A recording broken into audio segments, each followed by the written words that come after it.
I watched the Kill Bills. The Kill Bills? The Kill Bill apostrophe S? I had this with the things.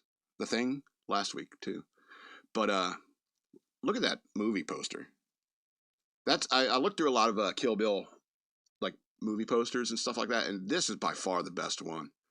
Um, I know it applies more specifically to the wedding massacre, but the fact that she's got the veil on and the sword and the scene with at the church, the chapel. Great. You know, there used to be like a real art to making a movie poster to promote a movie. And I don't know, I think a lot of it got lost. And I saw this one, and that's what I thought. It's like, man, a lot of that ability to promote a movie with a single image, it takes a lot of art and skill and forethought to invoke a lot of good imagery like this. And so Kill Bill, the Kill Bills movie, I watched both of them, 2003, 2004. First of all, like Tarantino was in his prime. And I understand, like, he and Uma Thurman were probably working on what's that? Pulp Fiction together, and they made a deal. And it's like, okay, we'll take you let me keep filming your feet, taking pictures of your feet. You and I will collaborate on this Fox Force 5 character. Shit, thinking about expanding upon. And between the two of them, came up with a really interesting plot. And what I really like about it is it's a mishmash of a lot of genres. Of course, Tarantino has a love of 70s cinematography. I understand that, but in many ways, like 70s cinematography can be annoying, like that Quincy Jones that he kept using in the film. I understand that Tarantino likes that, but he liked it way too much. All right. And but at the same time, you got a really good kung fu story, a really good revenge story. You can even say it's a Western. You can even say it's an anime. You can even say it's a comedy, because there are funny moments in it.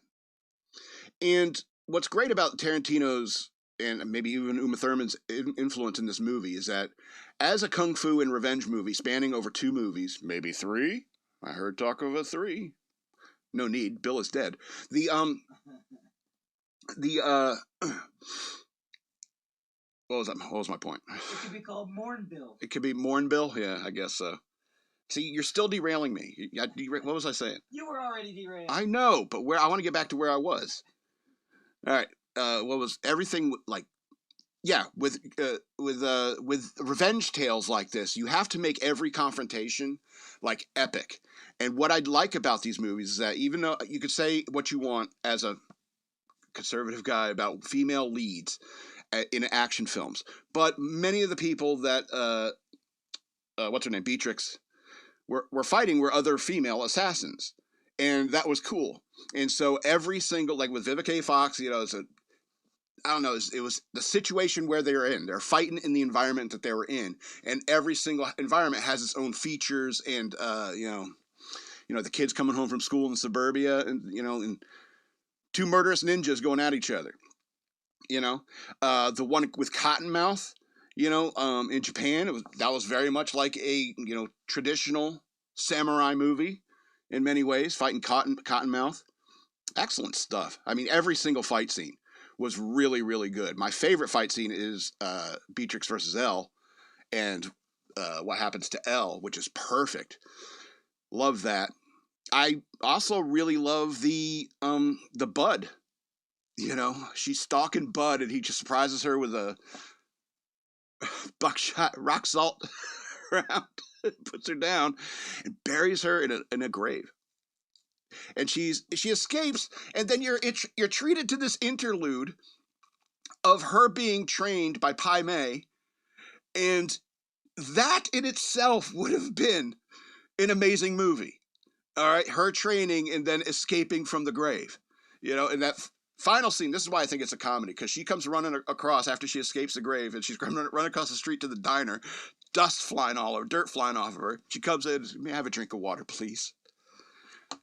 That's a comedic moment, and it's not like Tarantino wanted to cut it. I understand why. So I think these movies are really really good, and it spans number one. There's tons of different weapons. Yeah, you got ninja swords, you got guns, and you got that go-go who's using that ball on a chain. I don't know what it's called. I'm sure there's a ninja name for that. And so there's a trank gun. There's the rock salt. I mean, because that's an assassin. Assassins would use a myriad of weapons, a large range of weapons, and be good at versed at using them all. And so I thought that the movie was incredibly accurate when it comes to how assassins work. All right. One other like comedic element is like this whole story with Buck. You know what I'm talking about? Buck is she goes through all that, beats the crap out of Buck, and steals his car keys. And what does it say on there? Pussy wagon. And you go out there, and she gets in the big ass Humvee with pussy wagon written on it. And you're like, that guy was a 100% total douche. Look at that truck, and look where he works, and don't pretend nobody didn't know what was going on. All right? But what's cool is that all of a sudden she gets into the truck, and it becomes a super vehicle. You know what I'm saying? It becomes her kit. Somebody who deserves a ride like that finally has it. You know what I mean?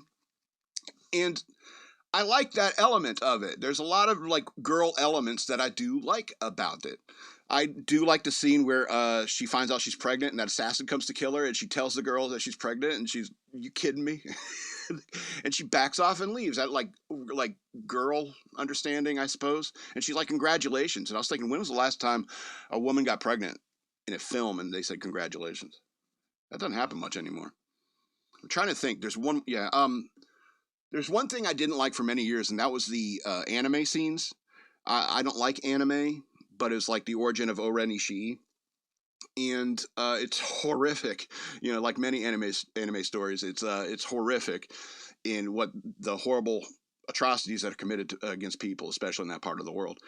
And so, and I hated the fact that they did it all with anime. But then I watched it again, and I thought, yeah, this involves a like 9-year-old prostitute murdering an old man. Who do you cast as a 9-year-old prostitute? And do you want to film that? So probably a good choice.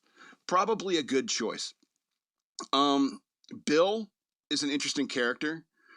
And I think it all culminates in the third act where he starts explaining himself. And I think a lot of it has to do with this conversation about Superman. And first of all, if you are a Superman fan, you're clearly a bad guy. Anyway, but it's his take on what Superman is. Like he's talking about Superman is this powerful godlike being on Earth, and so to blend in with us, he wears this costume of Clark Kent. And Clark Kent he's weak, he's unsure of himself. He's like, no, that's how Superman sees humanity as weak and losers. Shucks, I hope I get the girl kind of guys. And he's the only true alpha on the planet, and so that makes a person like Bill resentful. That's very much Lex Luthor thinking. And so, obviously Tarantino loves comic books, and so that's all part of it. But it's also the fact that Tarantino loves comic books that helps make the film good. The fact that he likes these old-fashioned revenge tales from the 70s cinema, that's what makes the story good. The fact that he likes all these like classic samurai movies, that's what makes the films good. Is he understood like how to do that because he loved it. He loved it. And you know what? I love the movie. There's some things I don't like about it. The one scene where the holding the reveal on the bride's name. No reason to do that. You're bleeping it in the first movie, and in the second movie you have an absurd scene where the teacher is in a classroom with a bunch of little girls reading off names off a list. And then finally comes to Beatrix Kiddo, and Uma Thurman is there dressed like a little girl going, here. It's like, what the hell? That scene you could have cut out. QT, Q and U. So there's some things I don't like about it. Obviously, when she fights the crazy 88s, there's men in that group, and I don't think a single female assassin, no matter how greatly trained, could fight off a group of around 88 people, which are maybe 50% men, or probably more considering how gangs work. Anyway, hard to believe that one. But still a fantastic action movie. with revenge elements and like that spans a myriad of types of movies that are revenge tales. Kill Bill 1 and 2. What did I say? 10 of 13 stars? 10 of 13 stars.